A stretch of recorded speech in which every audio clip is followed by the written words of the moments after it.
बहुत पुरानी बात है। राजस्थान की रेगिस्तानी धरती पर बसा एक छोटा सा गांव धूलपुरा।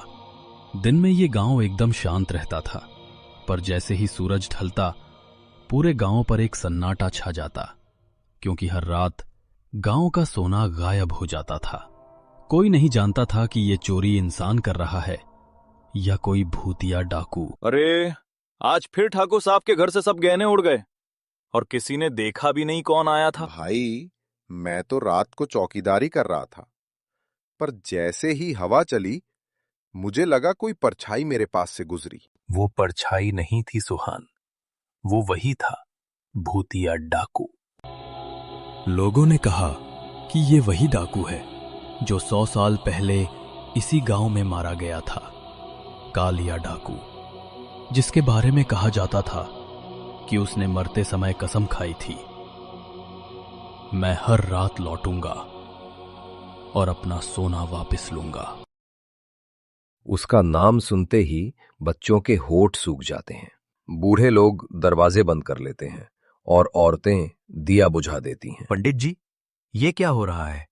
हर रात सोना गायब, लोग डर के मारे गांव छोड़ रहे हैं। बेटा, वो डाकू जिंदा नहीं, पर उसका श्राप अब भी जिंदा है। कहते हैं वो अपने खजाने की तलाश में है। जब तक उसे वो सोना नहीं मिलता, उसकी आत्मा गांव से नहीं जाएगी। लेकिन पंडित जी, ये श्राप तो 100 साल पुराना है। श्राप का कोई वक्त नहीं होता बेटा, बस एक अधूरी इच्छा चाहिए। बस, अब बहुत हुआ। आज रात हम सब चौकी देंगे। पगले, पिछले साल जिसने चौकी दी थी वो अब तक नहीं मिला। भय को अगर सामना न किया जाए तो वो बढ़ता है। आज रात हम उसे रोकेंगे। और यूं गांव के 5 नौजवानों ने तय किया, आज रात वो भूतिया डाकू का राज खोलेंगे। सब लाइट बंद करो, वो छाया फिर घूम रही है। देखो, वो काला घोड़ा। वो कौन है घोड़े पर बैठा? वो वही है, कालिया डाकू। काले घोड़े पर बैठा वो आदमी हवा में तैरता हुआ लग रहा था। उसका चेहरा आधा नकाब में था और आंखें लाल अंगारों जैसी चमक रही थी। हाथ में चमकती तलवार और गले में सोने की जंजीरें। कौन है जो मेरे खजाने के रास्ते में आया? हम बस सच जानना चाहते हैं, तुम इंसान हो या आत्मा? मैं वो हूं जिसे धोखा देकर मारा गया था। मेरा सोना इस गांव ने छिपा लिया था, अब मैं हर रात उसे लेने आता हूं। डाकू की बात सुनकर गांव के लोगों को एहसास हुआ कि असली सच किसी ने छिपा रखा है। पंडित जी ने गांव की पुरानी किताबें खोली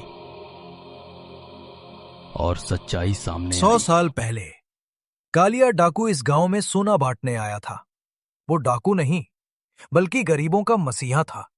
लेकिन गांव के ठाकुर ने उसके सोने पर नजर डालकर उसे धोखे से मरवा दिया।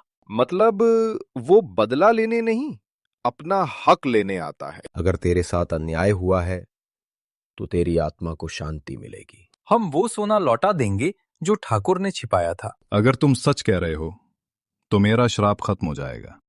गांव वालों ने पुराने मंदिर के नीचे खुदाई की और सचमुच वहां मिला एक पुराना बक्सा, सोने से भरा।